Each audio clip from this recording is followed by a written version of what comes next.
అలాగే కాంగ్రెస్ పార్టీ అబద్ధపు హామీలతో అధికారంలోకి వచ్చిందని ఆరోపించారు కేటీఆర్. రైతులకు 2 లక్షల రుణమాఫీ చేస్తానన్న హామీ విస్మరించిందన్నారు. రుణమాఫీ అయిన వారంతా కాంగ్రెస్కు ఓటేయాలని, కానీ వారంతా ఈ ఎన్నికల్లో బీఆర్ఎస్కి ఓటేయాలని పిలుపునిచ్చారు కేటీఆర్.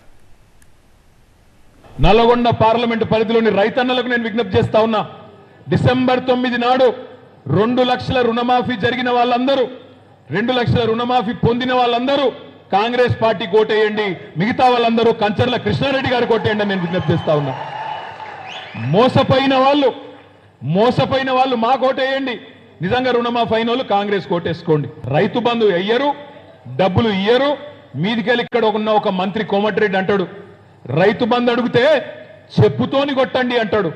అందుకే నేను నల్గొండ జిల్లా ప్రజలకు విజ్ఞప్తి చేస్తా ఉన్నా, రైతు బంధు అడిగితే చెప్పుతోని కొట్టమన్నా కోమటిరెడ్డి గారి అహంకారానికి ఓటుతో వేటు వేయండి, ఓటు అనే చెప్పుతో నిలదీయండి, గట్టిగా కొట్టండి అనే మాట విజ్ఞప్తి చేస్తా ఉన్నా.